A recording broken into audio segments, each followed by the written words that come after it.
Hi guys, it's Ashley, your favorite protective style and wellness coach, and I wanted to come on here and talk about using protective styles to get your hair in great healthy condition.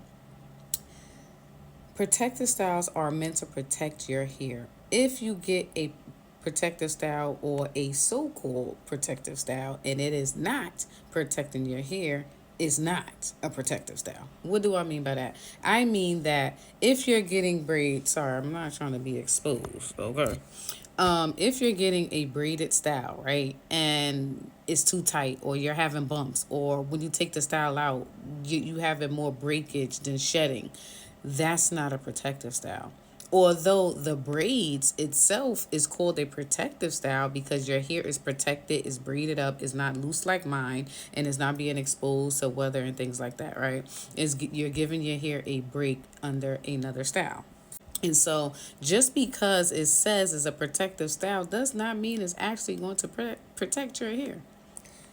I always go back to learning your hair type and texture and why that is so important because all protective styles may not protect your hair, and most of that can be from the type. So right now my hair looks very fine, right? Let's just use this for an example.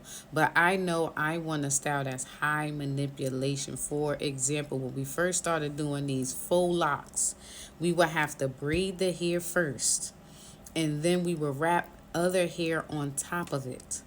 That can cause, after a while, probably not at the beginning, but as your hair grows out, it could cause it to hang and pull, depending on how it's done and how long you're keeping the style in, right? For the new growth part to pull on your hair, especially if you're doing edges. Now, I'll show, I'm not ashamed. I have very fine, thin edges, always been that way. Ask my high school, elementary friends, okay? Always been that way.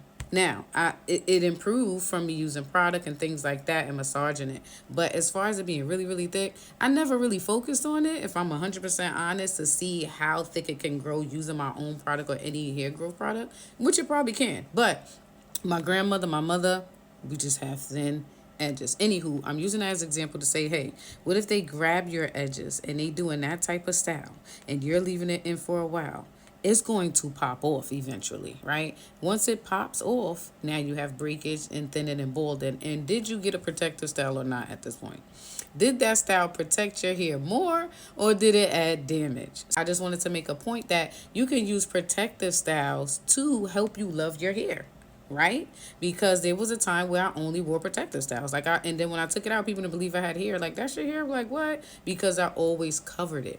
And a lot of it was because doing your own natural hair is very high maintenance. You really need time and patience, especially if you want it to be healthy, thriving, and growing. And so when you have a protective style in, you don't have to worry about all that stuff. And then your hair is protected so it can still be healthy, thriving, and growing when you get a protective style that is done right. And so that's why I know I opted in for protective style. And a lot of women who are more busier and things like that opt in for protective style. So the next time you are looking to get your protective style or are on a healthy hair journey, make sure you research the style and you understand your hair texture and type so that the style does more good for your hair than harm. I hope this video helped you. Follow for more. Happy hair growing.